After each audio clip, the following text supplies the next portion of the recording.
પેલાના મારા જે ભાઈબંધો છે ને ઓલા જે અમે હારો ધંધો કરતા દીવડા ઈ અત્યારે આવું લાઈવ હોય ને લાઈવ લીવડાઈ તો જોતા જ હોય કે અમારો દીકરો ચીન પાસે મોબાઈલમાં તો જડે એટલે એ એકલા એકલા ઉજાગરા કરે. અમને ભલે અમારું ભલે વાંકો બોલતા હોય પણ આ ડાયરો એટલો બધો જોવે, આવો બધો માહોલ જોવે, તો આમાં જ બધું દેખાડે. બાપુ લિટલ લોહી બળે એમનું અત્યારે બેઠા બેઠા. આ મારો દીકરો અહીંયા કોઈ ગણતું નથી પણ એને કે બહાર તો જોવા કેટલા મણા સાંભળે છે અને આ હો ઉંદર મારીને મીની બેઠી આને હું સાંભળવો હોય પણ તમને થોડા અહીંથી કાઢી શકે. હોનું હોય ને મારા રામ હોનું જ હોય, એને કોઈ દી કાટ ન લાગે. સત્ય હોય બાપુ ડાલડા છે ને એ ડાલડા છે ને ચોખ્ખું છે એ ચોખ્ખું છે. લખી લેજો જેટલા મહાપુરુષો બાપુ એમ નામ કોઈ દી ન બને. અને બાપુ ધરાવીને ધાનનો નીપજે, કોડવીને માડું નો હોય, જેળ જખરા નીપજે, જેની જનેતા હોથલ હોય. આ જેટલા મહાપુરુષો છે એ ઉપરથી નથી પડ્યા, એના મા બાપ તો હશે ને. કેવડી કેવડી મા બાપની કમાણી હશે આ દુનિયા. બાપુ 18 વર્ણના સંતો થઈ ગયા પણ આ અમે ગાણા ગાય છે શું એમની પેઢીઓ અમારી અહીંયા બાજરો મોકલાવે? જીવા છે એવું એટલે કહેવું પડે છે. તો આપણે કંઈક એવું જીવી આપણે મર્યા પછી વાયા દુનિયા સારું ન બોલે? ભજન નો ગાય કઈ નહીં પણ સારું તો બોલે ને કે માણા હતો બાકી. કાગ બાપુને લખવું પડે મીઠે ભરેલા માનવી જેથી જગ છોડીને જાય, કાગા એની કાણ્યું ઘરે ઘરે મંડાય. હારો માણા વિયો જાય ને હૃદયમાં હબાકો આવે ઘરે ભલા માણા, માણા જેવો માણા વિયો ગયો. જીવન એવું જીવાય. કોકના બાપુ ઝેર પીવા પડે, કોકના ભૂખ્યાને આપણે રોટલો દેવો પડે. આપણો ધર્મ ઈ કે છે. બધા વાર્તા કરે છે મેરા ભારત મહાન ને ભારત મહાન ને પૂછડું મહાન ને હિન્દુ રાષ્ટ્ર બનાના હે ને પૂછડું કરવાનું હોય ખટારા ને ઠાઠે લખીએ નો ભારત મહાન થાય. અંદરો અંદર ટાંટિયા ખેંચવાના બંધ નથી કરતા ને આમ બહાર બધા મોટા બણગા મારે છે હિન્દુ રાષ્ટ્ર બનાના હિન્દુ. પણ તમે મોબાઈલ ખોલો તો ખબર પડે હિન્દુ જ હિન્દુના ટાંટિયા તાણે બોલો. અને આમાં રાષ્ટ્ર કોઈ દી બને? અરે બાપુ અંદરથી પીડા હોવી જોઈએ. એક આપણું ગામ હોય ને ગામ, એમાં 500 ઘર હોય, 200 ઘર હોય, 100 ઘર હોય. એક આપણા ગામની જો એકતા હોય ને તો એ બાપુ ભારત મહાન જ છે. હું તો કહું છું ગામમાં, તમારા ગામમાં તો જો કે મને મજા આવે ખરેખર. રાજકારણ બધા જે ગામમાં ઘેર્યા છે ને ફડાળિયા કરી નાખ્યા. રાજકારણ ભલે તમારા ગામમાં એ છે પણ હું તો એમ કહું છું રાજકારણને ઝાંપા બહાર રાખવું, માઇલપા ન કરવા દેતા. નકર આ તમે આ ડાયરો બેઠો છો ને આમાં તમે બે નહીં શકો, એ આપણી ગેરંટી. ભલે રાજકારણમાં રસ લેતા હોય તો લેજો પણ એ ઝાંપા બહાર નીકળ્યા પછી આમ માઇલપા આવો પછી બધું એક થઈ જાય. હા, એકતાની મજા કંઈક જુદી છે. તમે સિંહ જેવો જનાવર હોય ને તમારા હાથમાં લાકડી હોય ને તો સિંહ તમારા સામું તરાપ ન મારી શકે. એક 2-4 કૂતરા હોય ને આમ તમે વાંકા વળો ને તો કૂતરા હોત ભાગે. પણ ઓલું મધપૂડો હોય ને એમાં આવડો કાંકરો મારજો, જો 2 મુઠ્ઠીઓ ન વળાવે મને કહેજો. શું કામ? એની એકતા છે એટલે. અને સિંહ ની કૂતરાની એકતા નથી ને સિંહ કૂતરા જેવડા હોય ને માખું જેવડી હોય. ભગાડે છે ને એકતા ભગાડે. એટલા માટે કહું છું કે એકતા છે ને એમાં હારા મુઠ્ઠીઓ વાળે. કઠિયારો કુવાડા ટીપાઈને નીકળ્યો ને ત્યાં ઝાડવા રોતા હતા. મોટા ઝાડવાએ કીધું એટલે કે હું કામ રોવો છો? એ કે ઓલો કઠિયારો કુવાડા ટીપાઈને ગયો ને કે વહેલો મોડો કાપી નાખશે. મોટા ઝાડવાએ બહુ સરસ જવાબ આપ્યો. એ કે કઠિયારાની તાકાત નથી ને કુવાડાની તાકાત નથી પણ માલપા હાથા આપણા હશે જોજો. એ કે હાથા ન બનો ને કોઈ ન કાપી શકે. સમાજ કોઈ બી હોય પણ તમારી એકતા હોવી જોઈએ. અને કુટુંબમાં જેથી વિખવા જાગે તેથી કોઈક ઊંડા ઉતરીને જોજો એકાદો હાથો આપણો હોય નકર કોઈની તાકાત નથી કોઈ કુટુંબમાં બાપુ લાંબો હાથ થાય. એકતાની જરૂર છે. જીવન તો બાપુ એવું કઈ ખુમારી વાળું જીવવું છે કે મારા મા બાપ કોણ મરી જાય તો જોડે માર્યા બાકી દુનિયામાં બાપુ નામ થઈ જાય. દેશ જેથી આઝાદ થયો ને એ આઝાદીની લડત માટે આપણા બાપુ દેશના ઘડવૈયા બાપુ લડતા હતા અંગ્રેજ સરકાર સામે. તેથી લાલા લજપતરાય નામનો એક આપણો સૈન્ય અને એને અંગ્રેજની એક લાકડી વાગી ગઈ ને બાપુ લાલા લજપતરાયનું અવસાન થયું. અને એના શબને રાખવામાં આવ્યો શ્રદ્ધાંજલિ આપવા માટે 2 દિવસ એના શબને રાખે છે. બધાને સમાચાર આપ્યા કે લાલા લજપતરાયનું અવસાન થયું છે. અને જેને શ્રદ્ધાંજલિ આપવી હોય, જેને મોઢું જોવું હોય, બધા આવે. આ વાત ઉડતી ઉડતી બાપુ પંજાબમાં ભગતસિંહના કાને પડી. જોજો ખુમારી તો બાપુ કઈક લોહીમાં પડી હોય તો જ ઉગે. ભગતસિંહને એમ થયું કે લાલા લજપતરાયને મારી નાખ્યો, મારે એના દર્શન કરવા જવું જોઈએ. એમ નીકળ્યો ભાઈ પંજાબમાંથી, આવ્યો દિલ્હી. અને આખી લાઈન કોઈનું રડેલું આપણે ખાવા ન દે તો આપણો ઇતિહાસ થાય. અરે બાબુ આપણું લોહી કોણ છે એની આપણને ખબર હોવી જોઈએ, આપણે કોણ છે. અત્યારે તો ભગવાનને બધાને આપ્યું છે, બાકી આપણે કદાચ નહોતું ને તેથી આપણા છોકરા ભૂખ્યા રહે, પણ કોક બીજો આવ્યો હોય ને એને બાપુ આપણે દેવું, એ આપણી ફરજમાં આવે. એ આપણો આશરાનો ધર્મ છે. પણ હવે આમાં વાતું કરવી ક્યાં યાર? આ સંતોના આપણે ઇતિહાસ જોઈને અમુક પાસે એમ કે આવું કાંઈ છે જ નહીં, આ બધા રિયા બધા. હવે આને શું કેવું? મેં તો હમણાં એક મોબાઈલમાં એવું સાંભળ્યું હતું કે એક ભાઈ કહેતા હતા, એ કે કુરુક્ષેત્રના મેદાનમાં કે યુદ્ધ થયું, કે મારા માયને આમ નથી આવતા. પણ તારી પાસે ચા બાપુ રિઝલ્ટ કઢાવવાનું છે, તારી પાસે આમાં રિઝલ્ટ લેવું છે. આમથા બધા ગ્રંથો આ બન્યા છે જે હોય, પણ કંઈક તમારા મારા જીવનમાં ઉતારવા જેવું છે. કે રામાયણમાં એમ કે છે કે જેને જોઈને લઈ જાવ તો રામાયણમાં કાંઈ ઘટ્યું નહીં. મહાભારત એમ કે છે કોઈને કાંઈ દેવું નહીં, એમાં કાંઈ વધ્યું નહીં. ઝઘડામાં શું ફળ મળે એ મહાભારત કે છે. તમે જોવો બાપુ હાથીનું ભુજાબળ હતું એમ કે છે બધા.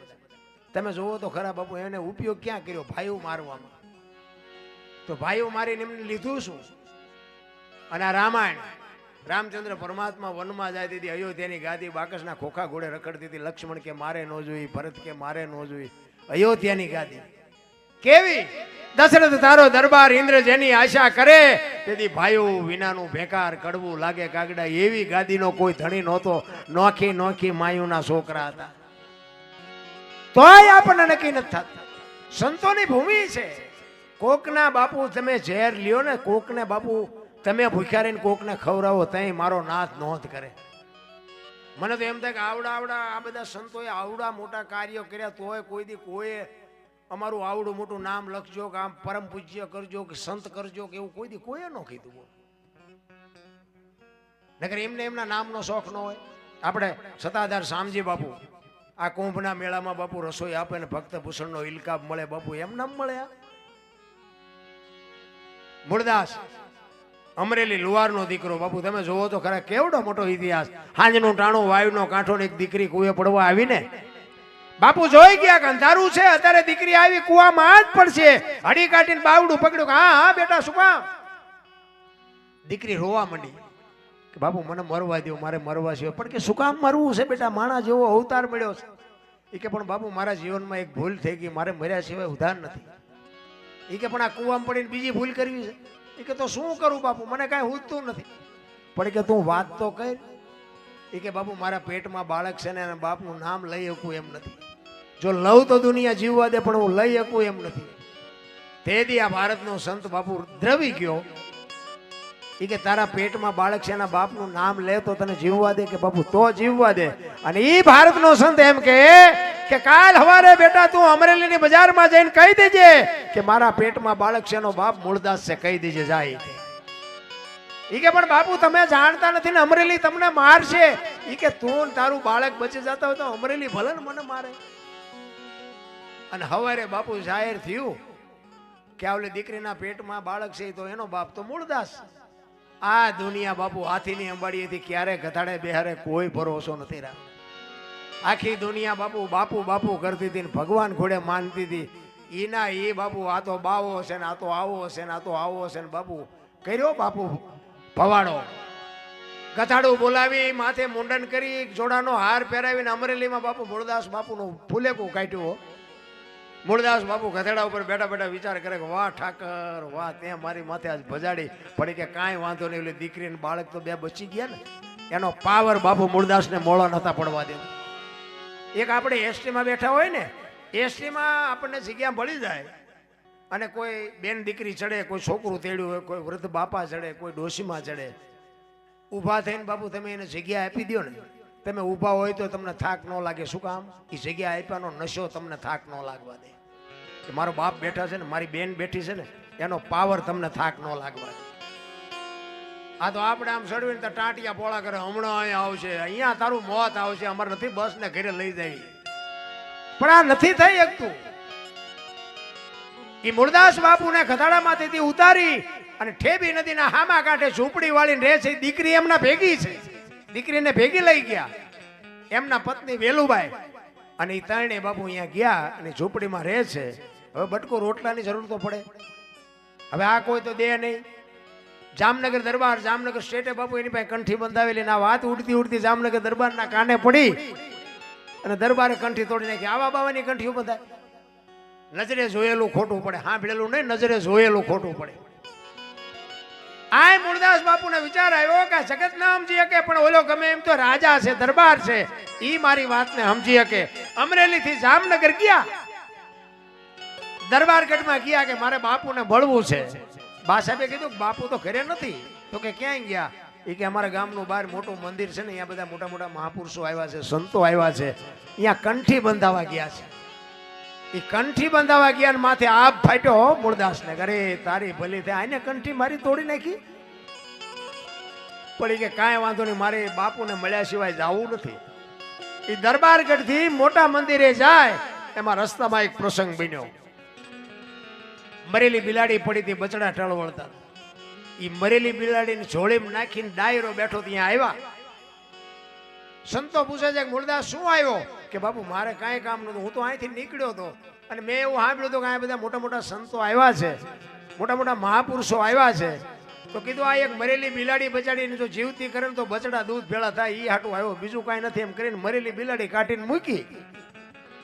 બધા દાંત મીડિયા કાઢવા. એ તો ખરા ખરીના ખેલ આવે ત્યાં ખબર પડે. રામ ઈ કે મરેલા જીવતા નો થાય મૂળદાસ. ઈ કે બાપુ થાય જ તે ને, દુનિયા પાસે નકરી આરતી જ ઉતરાવી છે, પગેર લગડાવા નકરા. ઈ કે તને અમરેલીએ જાકારો દીધો એટલે તારું સહકી ગયું કે ના બાપુ બધું બરોબર છે, કાંઈ સહીતું નથી. ઈ કે આને બેઠી કરો. ઈ કે ભરેલા બેઠા ન થાય ને બાપુ પ્રકોટીનો મરડ બદલાનો હોય કે તમારાથી બેઠા ન થાય, લાવો કમડળ મારી પાસે. વિચાર કરજો કેવું બાપુ ચિત્ર હશે. અહીંયા હાથમાં કમડળ આપ્યું, પાણીની અંજળી ભરી અને મારા નાથને બાપુ અરજ કરી કેવું ભજન કર્યું છે એને મારા રામ. હે દીનબંધુ દયાળુ, હે પરમ કૃપાળુ પરમેશ્વર, મેં તન મન ધનથી તારું ભજન કર્યું હોય, હાથે પાતાળમાં ડાઘ ન હોય, કોઈકના પાપ જો મારી માથે લીધા હોય તો આ બિલાડી બેઠી કરજે. અને જો બિલાડી બેઠી ન કરીને મારા ખોળિયામાંથી જીવ ન કાઢી નાખું તો મૂળદાસ નહીં એમ કઈ નજડી સાટી. બિલાડી હાલતી થઈ બાપુ, ડાયરેની દશા શું થઈ છે. જામનગર દરબારીમાં જ બેઠા હતા. એને એમ થયું ખારી આને આનું પાપ હોય નહીં, જો પાપ હોય તો બિલાડી બેઠી થાય નહીં. મેં કંઠી તોડીને ભૂલ કરી. બાપુ બાપુ ચોથા આંસુ રડતો રડતો સાધુ બાપુ કાટ કાટ કાટ પગથિયા ઉતરે નીકળી ગયો. ભાઈ દરબારે હળી કાઢી માં ગઈ. બાપુ ઉભાર્યો, એ બાપુ ઉભાર્યો. મૂળદાસ ઉભા નથી રહેતા. આગળ જઈ અને લાકડી પડી પડ્યો. બાપુના પગ ઝાલ્યા કે બાપુ મને માફ કરો, મારી ભૂલ થઈ ગઈ, મને આવી ખબર નહોતી. અને મૂળદાસે કીધું કરે ભલા માણા, હું છેક અમરેલી થી તારી પાસે આવ્યો હતો. મને એમ હતું કે જગત નો સમજે કે તું તો 5-25 ગામનો ધણી હતો, તને મારી ઉપર ભરોસો નો આવ્યો. હવે કોક હારો બાવો ગોતીને કંઠી બાંધી લે, સમય વિયો ગયો. એમ સમય બડા બલવાન નહીં પુરુષ બળવાન, કાબે અર્જુનને લૂંટ્યો ઓહી ધનુષને ઓહી બાણ. આપણે આ બેઠા છે ને એ વાત સાચી છે, કાલ આવી રીતે બેહવાનું છે એ વાત ખોટી છે. વર્તમાનમાં જીવતા શીખી જાઓ. કાલ શું બનવાનું છે કોઈને ખબર નથી, અને ગઈકાલ જે બની ગયું ને એ આવવાનું નથી. આપણે ઉમરડામાં ઋષિકેશ મહાદેવના મંદિરે સંતવાણીમાં બેઠા છીએ, બસ આટલું યાદ રાખો. બીજું કાંઈ આગળ પાછળ વિચારવાની જરૂર નથી. અમુકને કાલની ખબર નથી, 100 મહિના 12 મહિનાનું આગું ચિત્રીને મૂકે, આ કરવું છે આ કરવું છે, ત્યાં તો ઉપડી જાય હંકેલો કરી. એટલે આ કરવાનું હતું ને એમ નથી. મારા નાથની કૃપા હોય જ થાય, સમય જ કરાવે. તમારો સમય હોય ને હારા માણસને તમે 2 લાફા મારી શકો. શું કામ? તમારો સમય. અને તમારો સમય યોજાય પછી રાંકા ગઈ નાખે, લખવું હોય તો લખી નાખે. સમય કરાવે છે. કોઈ એમ કહેતું કે મેં કર્યું ખોટી વાત નથી. બોલે ભાઈ આમ દિવાલમાં ખીલી ખોડતો હતો, ઊંધી રાખી. માથું દિવાલ કોઈને અણી કોઈ હથોડિયું મારે અને રિયો રિયો બબડે કે કારખાના વાળામાં બૂથિયું જ નથી કે હું થયું ખીલ્યું કાઢ્યું. એનો ભાઈ અહીં ગયો કે હું કહે છે કે ખીલ્યું છો ને કે હું થયું કાઢ્યું. એ કે તારામાં બુદ્ધિ નથી. એ કે કેમ? એ કે આ દિવાલની ક્યાં છે? આ દિવાલની આ દિવાલેથી જઈને ત્યાં જઈને મારી આખી જિંદગી દિવાલો ફેરવી પણ અહીંયા ખીલી ન ફેરવી નાખી. મારી ખીલી ફરે ફેરવો દિવાલો એમ ચારે ખીલી બીલી મારવાનો વારો આવે ને અહીંયા ફેરવી નાખજો. આ જીવન જીવવાની મજા આવે એવું. ભલામણા મને તો એમ થાય કે આપણા ગઢાએ ભલામણા હારો રોટલો નથી ખાધો, સારું લુગડું નથી પહેર્યું. શું અત્યારે ઘટે? છોકરા કાજુ બદામની વગેટ કરે બોલો, આપણને પાર લે નથી. થીગડા વાળા લુગડા બાપુ અત્યારે કોઈ પહેર્યા તો અત્યારે ફાટલા પહેરવાનું ચાલુ થયું બધું. ઓલા જીન્સમાં તમે જુઓ માથા વ્યાજા એવડા એવડા ફાંકા પાડ્યા અને એને પાછા દુનિયા હારા વાળા કે બોલો કે આ પૈસા વાળા. એટલે ફાટલા પહેરે પૈસા વાળા. આપણી માવડીઓ બાપુ એક આંગળી જાય એટલું ફાંકું હોય ને તો એમ કે લાય બેટા હું 2 ટાંકા લઈ દઉં. બાપુ દેહના પ્રદર્શન ન કરવાના હોય પણ સંસ્કૃતિ ખતમ કરી નાખી. ભલા આપણા ગઢાની પાસે હું તો કહું છું ગઢા હોય ને એની પાસે બેસજો, એની વાતો બાપુ જીવનમાં કંઈક ઉતારવા જેવી હોય છે. બાકી છે ને કોઈ બાપુ આ સંસ્કૃતિની વાતો કોઈ બાપુ ભણાવતું નથી. નિશાળ્યું બિસાળ્યુંમાં ખોટી વાત છે. મા બાપની બે જે વાતો છે ને એ જીવનમાં તમને મને ઉપયોગ થાય છે. હું તો એમ કહું તમે કોઈ પણ કામે જાઓ ને માને બાપને પગે લાગીને જાજો ને જિંદગીમાં જો તમારા કામમાં ખોટ આવે તો બાપુ આપણે ભજન ગાવાનું બંધ કરી દઈએ. માન બાપના આશીર્વાદ જ તમારું કામ તમારું સફળ કરાવે. પછી જેવા હોય એવા મા બાપ જેવા હોય એવા કદાચ તમને વગર ગુને ગાળ્યું દેતા હોય ને તોય તમારા છે. ભલે ઘણા અમુક મા બાપે થોડાક એવા અપલખણા તો હોય છે પણ એ તમારે કહેવાની જરૂર નથી. તમે એના દ્વારા છો એટલે તમારે તો એને માનવા જ પડે, માનવા જ પડે, માનવા જ પડે. મારા મા બાપથી હું છું, તમારા મા બાપથી તમે છો. મા બાપથી આગળ બાપુ કાંઈ છે જ નહીં. અને એમાં માં છે ને એની તો બાપુ શું આપણે વાત કરીએ. અત્યારે બધા કે દીકરી વાલનો દરિયો, દીકરી આંખનું રતન, દીકરી તો મમતાનો મહાસાગર ને. પણ કઈ દીકરી માના બાપના ને હાઉ હારાના કાળજા માથે પગ મૂકીને હાથ પેઢીઓનું બોલાવીને જાય એ દીકરીને શું કહેવું? એને કહેવું હૈયાનો હાર છે, આ આંખનું રતન છે. આ સંસ્કૃતિ પહેલા આપવી પડે એવું છે. દીકરી દીકરી છે 100%. હું દીકરીને વંદન કરું છું, શક્તિ છે. અને દીકરીઓ એને હું ખાસ કહું કે જ્યાં ધર્મ ધ્રુજો પુરુષ નથી પૂગ્યો દેશની આબરૂ દીકરીઓ રાખી છે. તમે કહો તો હવાર સુધી દાખલા આપું. પણ બાપુ જો મા બાપ અત્યારે મોઢું કરીને ન જીવી શકે, તમારો ભાઈ અત્યારે મોઢું કરીને ન જીવી શકે તો એ દીકરી કયો તો ભલે દીપડી કહો તો ભલે એમાં કઈ ફેર ન પડે. ન મરી શકે ન જીવી શકે. કહેવાનો મારો અર્થ છે દીકરી છે એ દીકરી છે. પણ બાપુ દીકરીને ખબર હોવી જોઈએ કે મારા મા બાપ કોણ છે. મારા મા બાપની આબરૂને ધક્કો લાગે એવું પગલું ભરે એટલે જિંદગીમાંથી બાપુ હાથ પેઢીનું બોલાઈ જાય. એક લખવું હોય તો લખી લે. મારી વાતો અમુક કડવી લાગે ઘણાય ને પણ આપણને કાંઈ ફેર પડતો નથી. આપણું તોય હાલે છે. અને આપણે ક્યાં પ્રોગ્રામ હોય ને મારા છોકરા ખાય એવું કાંઈ છે નહીં. ભગવાનની દયા છે. અને સાંભળવા વાળા તો બાપુ સાંભળે છે ને મને પૈસા આપે છે. અઢળક આપે અઢળક. મારે બોલાય નહીં. આ કોકને એમ થાય કે આને લેવા આવીશ તેમાં કહેતો હોય છે. એટલે આ તો મારું ઘર છે, આ મારે કંઈ બોલ્યા જેવું હોય નહીં. પણ તમે આવો મારી ભેગા, હું તમને તમારે ગણવાના મને જેટલા આપે છે એવી કોઈ વાત નથી. પણ પૈસા જીવનનો બાપુ છે ને એક જીવન જીવવાનું માધ્યમ છે. પૈસાથી જીવાય એવું નથી. પણ આવો ડાયરો બાપુ અમને સાંભળતો હોય ને તો અમારું ચાર્જિંગ 8 દી ચડી જાય કે બાકી ઉમરડામાં ભજનની મોજ આવી જાય. બસ જીવન ઈ છે. પૈસા તો આ કરોડપતિના દીકરા છે, 8 દી ને 8 દી બીપી મપાવે લ્યો. અને ડોક્ટર એક જ વાત કરે દાળ ભાત સિવાય ખાધું કાંઈ તો મર્યો. હવે આ પૈસા શું કરવા? હવે ઝૂંપડામાં રહે છે બજાર આખી દુનિયામાંથી ભીખ માગીને ખાય છે તો એમને આઠાને ટીકડી નથી લેવી પડે. તો ઈ હારું કે આ હારું? ઈ તરાજ હું લઈને જ બેઠો છે. ઈ તમે ઝૂંપડામાં રહેતા હોય ને ગટરોમાં જ પાણી પીતા હોય, આખા ગામમાંથી માગીને ખાતા હોય, કોઈ દીને રિપોર્ટ ન કરાવવો પડે. અને આવડામને તમે જુઓ તો બાફેલા બટાટા જેવા જ હોય. ગાડીઓ છે કે આમ રસ્તામાં ઊભી ફેરવીને બગડી હોય ને અને આમ હેઠા ઉતરે ને તો આપણે એમ થાય કે મારા બેટા આ જીવ છે ખરા ને, ટમાટા જેવા થઈ ગયા હોય. નકરા 80માં ને 80માં પીડ્યા હોય. એને જીવન ન કહેવાય બાપુ. આ જે છે ને એ બધા પૈસા વાયન નકરા પડ્યા છે. એમને કાંઈ જોયું જ નથી. એના ઘડિયાળના કાંઠે ખાવું પડે, ઘડિયાળના કાંઠે હોવું પડે, નકર મરી જાય. ફટ લઈને ફટ મરી જાય.